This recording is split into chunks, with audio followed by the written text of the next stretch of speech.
Well, hello, and thank you for joining me in our lecture on glorification. Glorification, this will be brief. We're going to just cover a few key items here.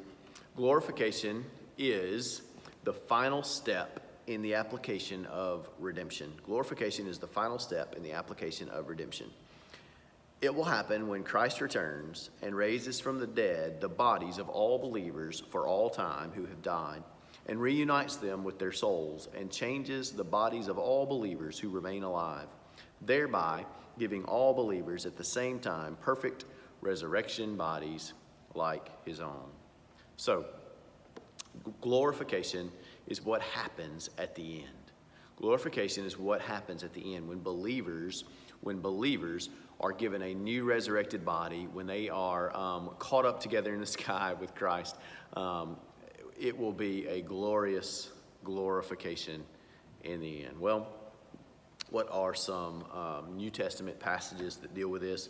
1 Corinthians 15, 12 to 58 would be a primary passage. So if you have a Bible and you want to take a look at that, 1 Corinthians 15, 12 to 58. I'm not going to read all of it, but I'm going to read a little bit of it.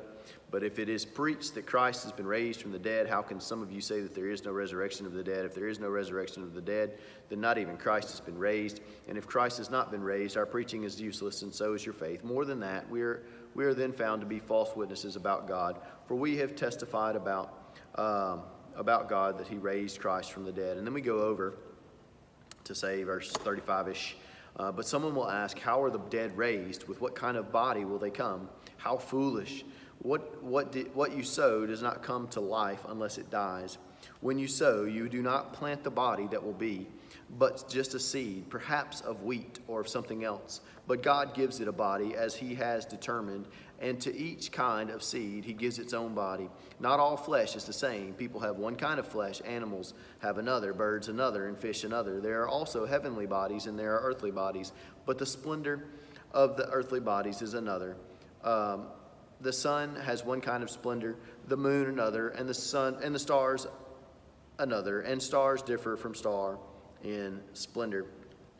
And so he continues on, and I'm not going to read all of that, but that is the primary passage that's going to deal with this heavenly glorified body. But 1 Thessalonians 4:14 is another passage you could look at. 1 Thessalonians 4:14 would say, for we believe that Jesus died and rose again, and so we believe that God will bring with Jesus those who have fallen asleep in him. And so there is a resurrection and glorification in the end.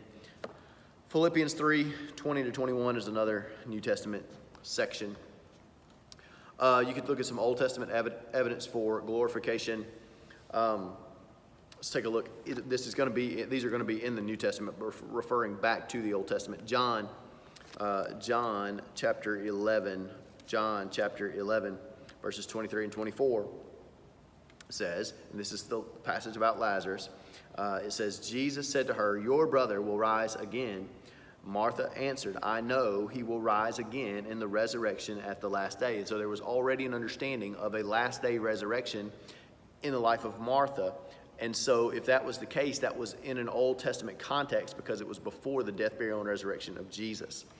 Hebrews 11:10 also shows that Abraham looked forward to a heavenly city. And so you can look at that passage as well. So what will our resurrection bodies be like? That is a big question, and honestly, it is a difficult question to answer.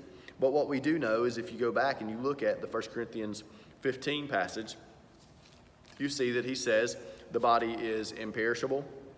It'll be raised in glory, in power. It'll be a spiritual body. Ultimately, our resurrection bodies will be like Jesus' resurrection body. And so Jesus' resurrection body seemed to have some continuity to it. It seemed to be similar. I mean, the holes, the scars in his hands and his side were still there. But at the same time, people were unable to recognize him immediately. Maybe their insight and their vision was impaired, or their understanding was impaired, or maybe his body was slightly different, or was slightly in better condition, or whatever the situation was. So what will our resurrection bodies be like? We don't know exactly, but they will be unique, and they will be imperishable, glorious, powerful, spiritual, and similar to Jesus' body. Not only In glorification, will we be made right and be given a good heavenly body, but also the entire creation will be renewed as well. The entire creation will be renewed as well. If you look back at Genesis chapter 3, verses 17 and 19, you know that the ground was cursed. The earth was cursed in the fall, and so the earth is still cursed in the fall. But you read over in Romans 8:21, and creation will be set free from its bondage in the work of Christ. And so eventually, there's a day coming that creation itself will be renewed. And lastly, the unbelieving dead will not be raised and given a glorified heavenly body and a good experience, but the unbelieving dead will be raised for judgment on the day of final judgment.